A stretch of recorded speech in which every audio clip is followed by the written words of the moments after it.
Hi friends, welcome to ఇస్మాడర్న vlogs. ఈరోజు ఒక మంచి వీడియోతో మీ ముందుకైతే వచ్చేసాను. మా ఊర్లో శివాలయం పునర్నిర్మాణం జరిగిన విషయం మీ అందరితో షేర్ చేసుకున్నాను కదా. నేనైతే ఈరోజు ఆ శివుడి దర్శనం కోసం శివాలయానికి అయితే వెళ్ళానండి. అక్కడ ఒక్క శివలింగాన్ని కాకుండా కొన్ని వేల శివలింగాల్ని నేను దర్శనం చేసుకున్నాను. అవేంటి అనేది ఈ వీడియోలో మీతో షేర్ చేస్తాను. మీరు కూడా ఎక్కడ స్కిప్ చేయకుండా పూర్తిగా వీడియో చూసేయండి.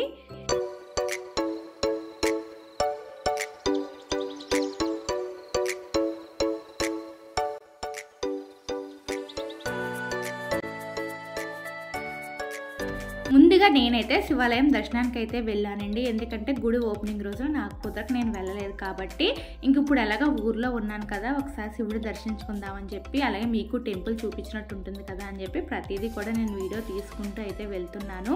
మీకు నేను స్టార్టింగ్లో తలుపులు చూపిస్తున్నాను చూడండి, ఎంత పెద్ద తలుపులు ఉన్నాయో. తిరుపతిలో తలుపులు చూసినట్టుగా నాకైతే అనిపించాయి. అంత పెద్ద తలుపులు అయితే ఉన్నాయి ద్వారబంధానికి.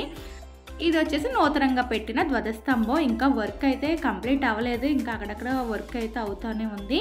అలాగే ఇప్పుడు మనం ఎంటర్ అవ్వగానే ఒకవైపు అయితే మనకి కాలభైరవ స్వామి దర్శనం అయితే ఇస్తారండి మనం లోపలికి ఎంటర్ అవ్వగానే. అలాగే ఇంకొక వైపు వచ్చేసి అయ్యప్ప స్వామి, అంటే మధ్యలో ధ్వజస్తంభం ఉంటుంది. మనం లోపలికి వెళ్ళే వైపు కుడివైపు మనకి కాలభైరవ స్వామి ఉంటారు.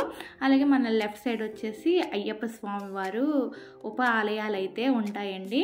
ఆ రోజు ఈ దేవాలయాలన్నీ నేను వీడియో చూపించలేదు కాబట్టి ఈరోజు మొత్తం గుడంతా ఎలా ఉంది అనేది ఎక్కడ ఏది వదిలిపెట్టకుండా ప్రతిదీ కూడా నేనైతే మీతో షేర్ చేసుకుంటాను. అలాగే మీకు కూడా వీడియో నచ్చినట్లయితే లైక్ చేయడం మర్చిపోకండి. మీరు లైక్ చేసి నాకు మీ సపోర్ట్ తెలియచేయండి. అలాగే ఇక్కడ వచ్చేసి ఇంతకుముందు పాత శివాలయం ఉన్నప్పుడు ఆ గర్భగుడిలో ఉండే శివలింగం, అలాగే పార్వతీ అమ్మవారిండి. అలాగే ఇక్కడ వచ్చేసి మనకి శివుడు అభిషేకం చేసిన తర్వాత అభిషేక ద్రవ్యాలు వస్తాయి కదా, అక్కడ వచ్చేసి చండీశ్వరిని కూడా ప్రతిష్ఠించారు. ఇంతకుముందు పాత ఆలయం ఉన్నప్పుడు కూడా అక్కడే చండీశ్వర దేవాలయం అయితే ఉండేది. ఇప్పుడు ఇవన్నీ కూడా కొంచెం పెద్దగా అయితే డెవలప్ చేశారండి. అలాగే మీకు నేను 4 వైపులా గుడి గోపురం ఎలా కనిపిస్తుంది అనేది కూడా ప్రతిదీ వీడియో తీస్తాను. అలాగే ఇది వచ్చేసి టెంపుల్కి బ్యాక్ సైడ్ అండి, బయటికి వెళ్ళే మార్గం అనమాట. ఇప్పుడు మనం టెంపుల్ బ్యాక్ సైడ్కి అయితే వచ్చేసాము. ఇప్పుడు వచ్చేసి టెంపుల్కి ఇంకొక వైపు అండి, ఇక్కడ వచ్చేసి మనకి హయగ్రీవ స్వామి అయితే దర్శనం ఇస్తున్నారు. చాలా ఇంతకు ముందు అయితే ఈ హయగ్రీవ స్వామి దేవాలయం కానీ అయ్యప్ప స్వామి దేవాలయం కానీ కాలభైరవుడిది కానీ ఉండేది కాదు. ఇవన్నీ కూడా కొత్తగా ఏర్పాటు చేశారండి. అలాగే టెంపుల్ పైకి ఎక్కేటప్పుడు మనకి 4 వైపులా కూడా స్టెప్స్ అయితే కనిపిస్తున్నాయి. ఎటు నుంచి అయినా సరే టెంపుల్ లోపలికి అయితే వెళ్ళిపోవచ్చు. అలాగే ఇంకొక వైపు అయితే కళ్యాణ మండపం నిర్మాణం అయితే జరుగుతుంది. ఇంకా కొన్ని వర్క్స్ అయితే ఇంకా పెండింగ్లోనే ఉన్నాయి, ఒక్కొక్కటిగా పూర్తి అవుతుందండి. అలాగే టెంపుల్కి ఇంకా పెయింటింగ్ వర్క్ కూడా కంప్లీట్ అవ్వలేదు. ఇంకా నేనైతే గుడి చుట్టూ 3 ప్రదక్షిణలు చేసిన తర్వాత శివుడు అభిషేకానికి అయితే పైకి అయితే వెళ్తున్నాను. కానీ ఈరోజు సోమవారం అవడం వల్ల గుడిలో జనాలు అయితే చాలా ఎక్కువగా ఉన్నారు. అది కాకుండా నూతనంగా గుడి నిర్మించడం వల్ల చాలామంది భక్తులు నాకు లాంటి వాళ్ళు అందరూ కూడా స్వామివారి దర్శనానికి కూడా వస్తున్నారండి. చూసారు కదా, గుడి అంతా కూడా పై వైపు అయితే ఈ విధంగా ఉంటుంది. అలాగే ఇక్కడ వచ్చేసి మనకి నందీశ్వరుడు అయితే దర్శనం ఇస్తారు. మనం శివాలయానికి వెళ్ళాలి అంటే ముందుగా నంది అనుమతి తీసుకోవాలి కాబట్టి నేను కూడా నందీశ్వరుడికి అయితే దండం పెట్టుకుని నందిని అనుమతి అడుగుతున్నాను. శివుని దర్శనం కోసం వెళ్తున్నాను స్వామి, నీ అనుమతిని నాకు ఇవ్వు అని చెప్పి. ఎవరైనా సరే శివాలయానికి వెళ్ళామంటే ముందుగా నందీశ్వరుని దర్శించుకున్న తర్వాతే శివలింగాన్ని అయితే దర్శించుకోవాలి. అలాగే ఇక్కడ వచ్చేసి గంట కనిపిస్తుంది కదండి, ఈ ఒక్కొక్క గంట వచ్చేసి 23 కేజీలు 24 కేజీలు వెయిట్ అయితే ఉందంట. నేను లోపలికి వెళ్ళిన తర్వాత కూడా గంట చూపిస్తాను. అక్కడైతే నాకు స్పష్టంగా కనిపించింది అనమాట. అక్కడ 23 కేజీలు 600 గ్రాముల గంట వెయిట్ అని చెప్పి పెట్టారు. ఇప్పుడు వచ్చేసి కొంచెం గర్భగుడి దగ్గర కంట మనం లోపలికి వచ్చిన తర్వాత ఒకవైపు అయితే మనకి వినాయకుడి విగ్రహం, అలాగే ఇంకొక వైపు సుబ్రహ్మణ్యేశ్వర స్వామి, అలాగే సుబ్రహ్మణ్యేశ్వర పైన ఉత్సవమూర్తులు, పార్వతీ పరమేశ్వర ఉత్సవమూర్తులు కూడా విగ్రహాలు అయితే ఉన్నాయండి. మనకి ఊరంతా ఊరేగించేటప్పుడు ఆ ఉత్సవ విగ్రహాలని ఊరేగిస్తారు కదా. ఇంకా నేను వెళ్ళిన తర్వాత ఇంకా పాలు కొబ్బరికాయని ఇచ్చేస్తే అభిషేకం అయితే స్టార్ట్ అయిపోయింది. శివలింగం అయితే ఇప్పుడు చాలా పెద్దగా అనిపిస్తుంది. ఇంతకుముందు పాత ఆలయం ఉన్నప్పుడు ఎంత పెద్ద శివలింగంగా అయితే మాకు ఉండేది కాదు. ఇప్పుడు చాలా బాగుందనమాట. ఇటువైపు నుంచి చూసినా అంటే ఎంత దూరాన్ని నుంచి మనం చూసినా సరే అభిషేకం అయితే చాలా క్లారిటీగా కనిపిస్తుంది. లోపల స్పేస్ ఎక్కువ ఉంది, బయట కూడా నుంచుని అభిషేకం చూడడానికి చాలా స్పేస్ అయితే ఉందండి. అలాగే ఇప్పుడు నేను గంట చూపిస్తున్నాను కదా, ఆ దగ్గరుండి గంట చూడడం వల్ల దాని వెయిట్ కూడా నాకు తెలిసింది. ఇంతకుముందు శివాలయం డౌన్లో ఉండేది. అలాగే ఇంతమంది ఒకేసారి నుంచుని అభిషేకం చూడడానికి కూడా చాలా ఇబ్బంది పడేవారు. అంటే ఒకరికి కనిపిస్తే ఇంకొకరికి కనిపించేది కాదు. ఇప్పుడు అలా కాకుండా గర్భగుడి ద్వారబంధం చాలా వెడల్పుగా కట్టడం వల్ల అందరికీ కూడా బయట ఉన్న లోపల ఉన్న అందరికీ కూడా అభిషేకం చాలా క్లియర్గా కనిపిస్తుంది. చూస్తారు కదా మా కోటేశ్వర స్వామివారు అలాగే పార్వతీ అమ్మవారండి. ఇంకా నేనైతే దర్శనం చేసేసుకుని బయటకు వచ్చి తీర్థం తీసుకున్నాను. అలాగే ఇప్పుడు వచ్చేసి ఇంకొక వైపు టెంపుల్ ఏ విధంగా కనిపిస్తుంది, మెయిన్ రాజగోపురం ఎలా ఉంది అనేది ప్రతిదీ కూడా చూపిస్తున్నాను. టెంపుల్ అంతా కూడా చాలా హైట్గా చాలా బాగా కట్టారండి. అలాగే టెంపుల్ పక్కనే ఇప్పుడు కళ్యాణ మండపం ఉంది కదా, ఈ కళ్యాణ మండపంలో ఏంటి అంటే 3 రోజుల నుంచి కోటి శివలింగాల మహాయజ్ఞంలో మా ఊరు కూడా పాలు పంచుకుంటుందండి. దానికోసం ఈ అరేంజ్మెంట్స్ అన్నీ కూడా చేశారు. ఇంకా నేను ఉదయాన్నే టెంపుల్కి వచ్చాను కదా, అప్పటికైతే జనాలు ఎవరు కనిపించట్లేదు. అందుకే నేను టేబుల్స్ చైర్స్ అన్నీ కూడా చూపిస్తున్నాను. కొంచెం మంది అయితే వచ్చి ఈ చేసిన శివలింగాలన్నీ కూడా బాక్స్లో ప్యాకింగ్ చేస్తున్నారు.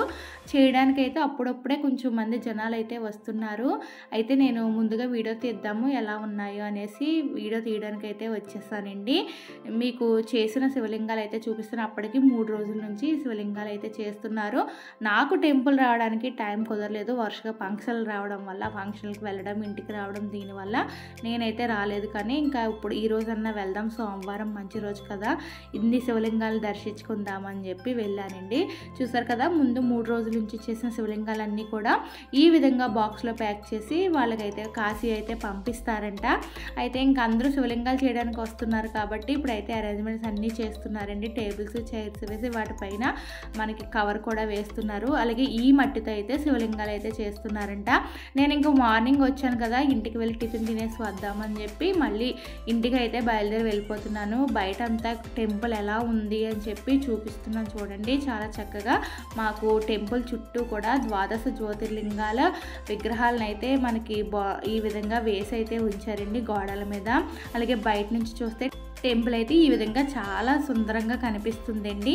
ఇంకా నేనైతే ఇంటికి వెళ్ళిపోయి టిఫిన్ తినేసి మళ్ళీ శివలింగాలు చేయడానికి అయితే వచ్చేసాను. ఒక 1 అవర్ గ్యాప్లోనే చూడండి ఎంతమంది జనాలు అయితే వచ్చారో శివలింగం చేయడానికి.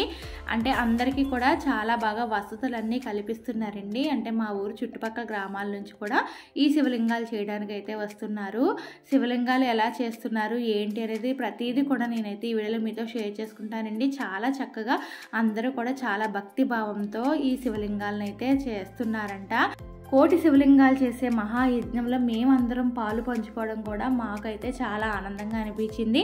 ఇంతకు ముందు అయితే ఒక 2 years బ్యాక్ అనుకుంటాను, మేము ఎక్కడో చేస్తున్నారంటే పని కట్టుకుని అంత దూరం వెళ్ళి శివలింగాలు అయితే చేసేవాళ్ళం.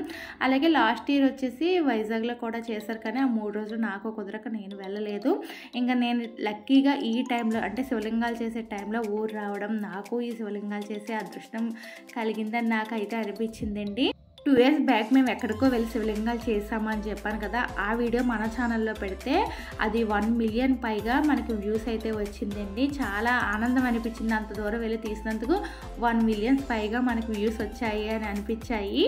అక్కడ మేము చేసిన మౌల్స్కి ఇప్పుడు ఈ మౌల్స్కి కొంచెం తేడా అయితే ఉందండి. అవి అయితే ఒకేసారి 10 శివలింగాలు అలా చేసేవాళ్ళు. ఇప్పుడు మేము చేసే ఈ మౌల్స్ వచ్చేసి ఒకసారి 4 శివలింగాలు మాత్రమే చేయగలుగుతున్నాము. ఆ శివలింగాలు ఎలా చేస్తామో కూడా నేను చూపిస్తున్నాను చూడండి. ఈ మౌల్స్కి ముందుగా ఆయిల్ అయితే రాయాలి. ఆయిల్ రాసిన తర్వాత 2 కూడా మనం ఎలా అటాచ్ చేయాలన్నమాట. ఒక స్క్రూ ఉంటుంది, దానికి స్క్రూ బిగించేసి టైట్గా పెట్టేసి ఉంచాలి. నేను ఇంతకుముందు చేసినప్పుడు శివలింగాలు ఎలా చేస్తున్నాం అనేది చూపించలేదని చెప్పి ఇప్పుడు క్లియర్గా చూపిస్తున్నాను. వాటికి 4 వైపులా 4 హోల్స్ ఉంటాయి. అంటే ఒకవైపు 2 హోల్స్, ఇంకొక వైపు 2 హోల్స్ ఉంటాయి.